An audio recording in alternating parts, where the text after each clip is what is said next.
సిద్ధాంత ఉపాధ్యాయులైనటువంటి శ్రీ వైరాగ్యం ప్రభాకర్ గారు కరోనా సమయంలో అనేక విశ్వవిద్యాలయాలు, కాలేజీలు, సాహిత్య సంస్థలు, అంతర్జాల వేదికలపై నిర్వహించిన సమావేశాల్లో పాల్గొని 121 అభినందన ప్రశంసా పత్రాలు పొందడం జరిగింది. గోష్కుల రమేష్ గారి కైతికాలు, అడిగొప్పుల సదయ్య గారి ఇష్టపదులు, నలమాసు విజయ్ ప్రసాద్ గారి తేదీయలు నూతన లఘు ప్రక్రియలను వారు ఆవిష్కరించారు. ఒకే వేదికపై ఒకేసారి 3 పుస్తకాలను ఆవిష్కరించడం, 3 సార్లు కార్యక్రమాలు నిర్వహించడం ఆయన చేశారు. అంతేకాకుండా తాను ప్రచురించినటువంటి స్వీయ రచనల్లో అక్షర ప్రభలు కవిత్వం, చమక్కులు మినీ కవితలు, 2 తలల పాము కథలు, ఇట్లా అనేకమైనటువంటి పుస్తకాల్ని వారు రాయడం జరిగింది. అంతేకాకుండా భవానీ సాహిత్య వేదిక ద్వారా అనేక సంకలనాల్ని ప్రచురిస్తూ ఉన్నారు. ఆ క్రమంలోనే ఇవాళటి ఈ నీకోసం పుస్తకాన్ని కూడా మన ముందుకు తీసుకొచ్చారు. సాహిత్య వేదిక ద్వారా ప్రచురించిన ఇతర కవుల పుస్తకాల్లో కొన్నింటిని మనం గమనిస్తే విజ్ఞాన నిధి, సుధాక్షరాలు, పున్నం మాట, కరోనా నాణేలు, ఇలా అనేకమైనటువంటి పుస్తకాలకి ఆవిష్కరణ జరపడం జరిగింది. ఈ కార్యక్రమాల్లో ప్రముఖులైనటువంటి నందిని సిద్ధారెడ్డి గారు, డాక్టర్ ఏనుగు నరసింహారెడ్డి గారు, శాతవాహన ఉపకులపతి ప్రొఫెసర్ మల్లేశం గారు, దేవులపల్లి ప్రభాకర్ రావు గారు, నాలేశ్వరం శంకరం గారు, ఆచార్య కొలకలూరి ఇనాక్ గారు, బైస దేవదాస్ గారు, ఇట్లా అనేక మంది అతిరత మహారథులు ఆ కార్యక్రమాల్లో పాల్గొనడం జరిగింది. ఇలాంటి కార్యక్రమాలు నిర్వహిస్తున్నటువంటి క్రమంలో శ్రీ ప్రభాకర్ గారికి అనేక పురస్కారాలు మరి అందుకోవడం జరిగింది. అందులో ముఖ్యంగా 2008లో ఉపాధ్యాయుడిగా పనిచేస్తున్నటువంటి సందర్భంలో కరీంనగర్ జిల్లా స్థాయి ఉత్తమ ఉపాధ్యాయ అవార్డు, 2015లో తెలంగాణ రాష్ట్ర ఉత్తమ ఉపాధ్యాయ అవార్డు అందుకున్నారు. అంతేకాకుండా 2016లో భారతీయ దళిత సాహిత్య అకాడమీ న్యూఢిల్లీ వారిచే doctor B R Ambedkar national fellowship award కూడా అందుకున్నారు. 136 కరపత్రాలతో రూపొందించిన శతాధిక కరపత్ర దీపిక ఇండియా బుక్ ఆఫ్ రికార్డ్స్ మరియు తెలుగు బుక్ ఆఫ్ రికార్డ్స్ను గెలుచుకున్నారు. అంతేకాకుండా మానస సాహిత్య సాంస్కృతిక అకాడమీ విజయవాడ వారిచే ఉత్తమ ఉపాధ్యాయ సేవారత్న బిరుదును కూడా అందుకున్నారు. అంతేకాకుండా అనేక అవార్డులు, రివార్డులు పొందుతూ ఇప్పటికీ కూడా చైతన్యంతో ఉంటూ తాను రాసిన దానికంటే ఎక్కువగా ఔత్సాహికులైనటువంటి కవులను ప్రోత్సహించేటువంటి క్రమంలో వారు ముందుకు సాగుతున్న నేపథ్యంలో మరి ఇవాళ ఈ 91వ పుస్తక ఆవిష్కరణ కార్యక్రమం ఇప్పుడు మన ముందు ప్రారంభం కాబోతోంది. ఈ కార్యక్రమానికి సభాధ్యక్షులుగా వ్యవహరించడానికి భవానీ సాహిత్య వేదిక అధ్యక్షులు గౌరవనీయులు డాక్టర్ వైరాగ్యం ప్రభాకర్ గారిని మీ అందరి చప్పట్ల మధ్య వేదికపైకి ఆహ్వానిస్తున్నాను.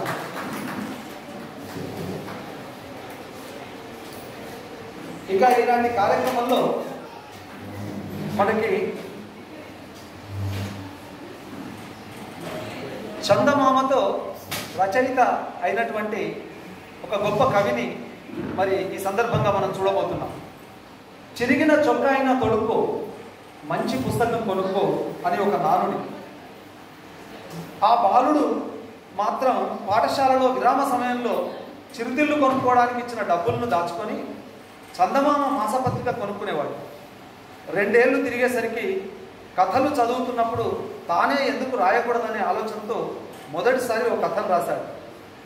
ఏ పత్రికకు పంపలేదు. 1980 మే నెల నుంచి ప్రతి నెల మాసపత్రికను కొనుక్కొని భద్రపరచుకోవడం మొదలుపెట్టాడు. 1981లో 2 కథలు రాసి చందమామకు పంపితే ఒక కథ ప్రచురితమైంది. నీకేం లాభం పేరుతో 1982 నాటి సంచికలో అది ప్రచురితమైంది. పెరిగి పెద్దయినా వాటిని చదవడం మాత్రం ఆపలేదు. అది మొదలు చందమామ కథలు చదువుతూ రాస్తూ బాల సాహిత్యం రచయితగా మారారు ఆయన. కొందరు పుస్తకాలు భద్రంగా దాచిపెట్టుకుంటే ఆయన మాత్రం అభిమానంతో వాటిపై ఏకంగా పిహెచ్డీనే చేసేశారు. మొదట్లో 10 కథలు పంపితే ఒక్క కథ ప్రచురితమయ్యేది. తర్వాత 10 కథలు పంపితే ఒక్కటి వెనక్కి వచ్చేది. 1947 జూలై నాటి మొదటి చందమామ నుంచి 2013 అక్టోబర్ చివరి చందమామ మాసపత్రిక వరకు 766 సంచికలు సేకరించారు. 1950వ దశకంలోని కొన్ని సంచికలు తప్ప అన్నీ సేకరించారు. ఈ క్రమంలో పరిశోధన చేయాలనిపించి 2004లో ఉస్మానియా విశ్వవిద్యాలయంలో పిహెచ్డిలో చేరారు. ఉద్యోగ పని ఒత్తిడిలో పరిశోధన చాలా కాలం పాటు కొనసాగింది. అయితే 17వ తేదీ జనవరి 2023 అంటే పోయిన సంవత్సరంలో వారు పిహెచ్డి పట్టాను అందుకోవడం జరిగింది. చందమామ మనకు ఇంత కథ చేసింది. మరి అదంతా ఎవరి గురించి చెప్తున్నామంటే, ఈనాడు మన ఈ కార్యక్రమంలో విశిష్ట అతిథిగా అంకితం పుస్తక ఆవిష్కర్త, కేంద్ర సాహిత్య అకాడమీ అవార్డు గ్రహీత బాల సాహిత్యంలో గౌరవనీయులు డాక్టర్ దాసరి వెంకటరమణ గారిని మీ అందరి కరతాళ ధ్వనుల మధ్య వేదికపైకి సాదరంగా ఆహ్వానిస్తున్నాను.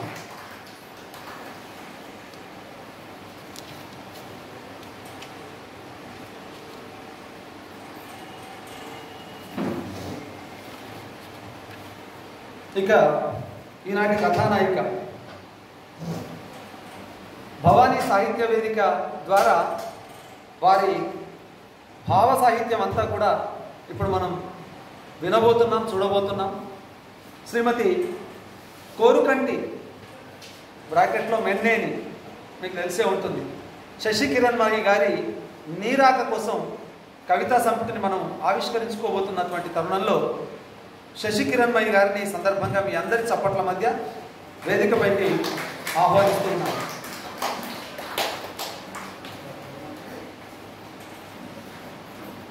ఇక ఈనాటి కార్యక్రమంలో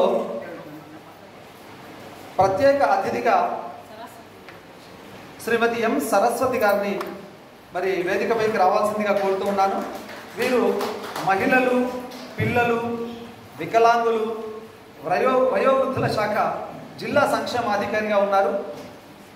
కిరణ్మయి గారికి బాస్ అన్నమాట. అంగన్వాడీ సూపర్వైజర్గా పనిచేస్తున్నటువంటి కిరణ్మయి గారి ఆఫీసర్గా మనకి కార్యక్రమంలో మనకు వారిని ప్రోత్సహించడానికి వచ్చారు. వారికి స్వాగతం తెలియజేసుకుంటున్నాం. ఇక ఈనాటి కార్యక్రమంలో మరొక గౌరవ అతిథి ఉన్నారు మనకు. వారు 1955 అక్టోబర్ 5న ఆదిలాబాద్ జిల్లా నిర్మల్ పట్టణంలో శాంతాదేవి వెంకటస్వామి దంపతులకు జన్మించారు. ఉస్మానియా విద్యాలయంలో పీజీ పూర్తి చేశారు. 1984లో జూనియర్ లెక్చరర్గా ఉద్యోగ ప్రస్థానం ప్రారంభించి 2001లో డిగ్రీ కళాశాల లెక్చరర్గా ఉద్యోగం పొంది పెద్దపల్లికి చేరారు. 2013లో జిల్లా కేంద్రంలోని మహిళా డిగ్రీ కళాశాల నుండి ఉద్యోగ విరమణ చేశారు. అకాడమిక్ సలహాదారుగా, న్యాయ రిసోర్స్ పర్సన్గా కూడా పనిచేశారు. ఉద్యోగ విరమణ అనంతరం శాతవాహన విశ్వవిద్యాలయం పరీక్షల విభాగానికి అడిషనల్ కంట్రోలర్గా పనిచేశారు. 2012లో కేంద్ర సాహిత్య అకాడమీ సభ్యులుగా కూడా పనిచేశారు. ప్రస్తుతం సాహితీ గౌతమి ఇంకా అనేక సంస్థల్లో వారు సలహాదారులుగా వివిధ పోస్టుల్లో ఉంటూనే పలు పత్రికల్లో కాలమిస్టుగా పనిచేస్తూ ఉన్నారు. వీరి ప్రస్థానం ముందుగా లేఖలతో ప్రారంభమైంది. అనంతరం వ్యాసాల రూపంలోకి మారింది. ఆ తర్వాత ప్రముఖ సమీక్షకులుగా పేరు తెచ్చుకున్నారు. తదుపరి కవితలు రాయడంతో పాటు కథలకు శ్రీకారం చుట్టారు. 1984 నుంచి 89 మధ్య 1000కి పైగా లేఖలు రాశారు. అందులో ప్రధాన లేఖలను ఒక పుస్తక రూపంలోకి తీసుకొచ్చారు. వ్యాసాలు కూడా 1000కి పైగా రాశారు. అవి కూడా పుస్తక రూపం దాల్చాయి. శాతవాహన విశ్వవిద్యాలయంలో ఎంఏ తెలుగు విద్యార్థులకు ఆయన సమీక్షలపై పాఠ్యాంశం కూడా ఉంది.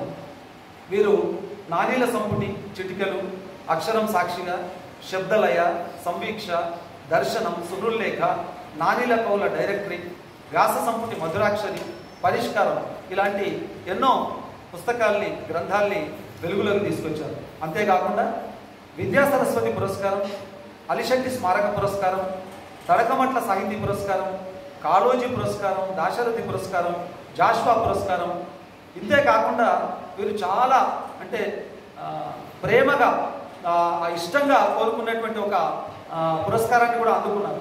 అమృతలత జీవన సాఫల్య పురస్కారం. అంతేకాదు ఇటీవల శాతవాహన తెలుగు విశ్వవిద్యాలయం నుంచి కీర్తి పురస్కార గ్రహీతగా కూడా వారు గుర్తించబడ్డారు. అటువంటి ప్రముఖ కవి, రచయిత, విమర్శకులు శ్రీ దాస్యం సేనాధిపతి గారిని మీ అందరి చప్పట్ల మధ్య వేదికపై సవినయంగా ఆహ్వానిస్తున్నాను.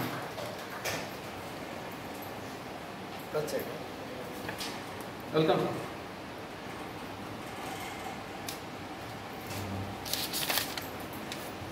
ముఖ్య అతిథి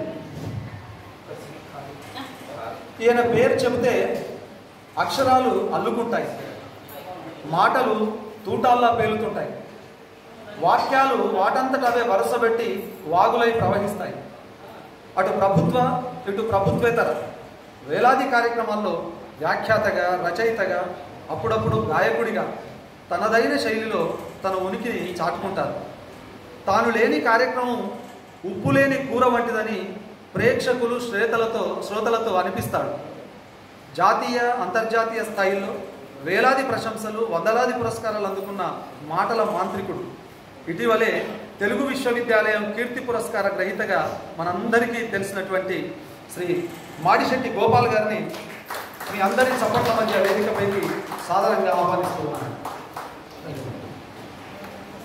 ఇక మనకి ఇంకొక అతిథి, ఈనాడు నీరాక కోసం పుస్తకం పైన చక్కటి చిత్రాన్ని అందించినటువంటి ప్రముఖ యానిమేషన్ డైరెక్టర్, కార్టూనిస్ట్ శ్రీ కళ్యాణం శ్రీనివాస్ గారు కూడా ఈ కార్యక్రమానికి రావాల్సి ఉండి అనుకోకుండా ఇతర కార్యక్రమంలో ఉండడం వల్ల రాలేకపోతున్నానని చెప్పారు. వారికి కూడా ఈ వేదికపై నుండి స్వాగతం పలుకుతూ ఉన్నాం. ఇక ఈనాటి కార్యక్రమంలో నీరాక కోసం సమీక్ష చేయడానికి హనుమకొండ నుంచి విచ్చేశారు వారు మెరుగు అనురాధ గారు. వీరు హిందీ భాషోపాధ్యాయురాలుగా ఉన్నారు. వీరి కలం పేరు వీణాప్రియ కృతి. ఆ కలం పేరుతో వీరు అనేక ప్రక్రియల్లో మరి వారి యొక్క ప్రతిభను చాటుకుంటూ ఉన్నారు. 2000 వరకు వచన కవితలు, గజల్స్, కథలు, హైకులు, శ్రీపదాలు, నానీలు, ట్యూన్ లిరిక్స్, మినీ చిరు కవితలు, హిందీ కవితలు, హిందీ బాల్గీత్, అలంకార కవితలు, ఏక ద్వి త్రిపద కవితలు, శతాక్షరి కవితలు, అనేక పుస్తక సమీక్షలు, ఇలా ఎన్నో చేస్తూ మరి ప్రేరణ ఫౌండేషన్ వారి సావిత్రిబాయి పురస్కారాన్ని, కాకతీయ వైభవ పురస్కారాన్ని, పర్యావరణ మిత్ర పురస్కారాన్ని, అట్లాగే కాలోజీ పురస్కారం, కలం భూషణ్తో, డాక్టర్ సామ జగన్మోహన్ ప్రతిభా పురస్కారంతో సన్మానింపబడ్డారు. మరి ఈనాటి కార్యక్రమంలో నీరాక కోసం కవితా సంపుటిని ఆవిష్కరించడానికి విచ్చేసినటువంటి గౌరవనీయులు కవయిత్రి, ఉపాధ్యాయుని శ్రీమతి మెరుగు అనురాధ గారిని మీ అందరి కరతాళ ధ్వనుల మధ్య వేదికపైకి సాధారణంగా ఆహ్వానిస్తున్నాను.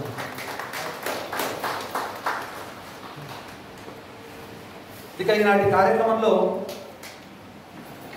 ముఖ్య అతిథిగా, పుస్తక ఆవిష్కర్తగా మనమందరం ప్రేమతో పిలుచుకునే భోజనాయాల వారు ఆన్ ది వే ఉన్నారు పెద్దపల్లి నుంచి.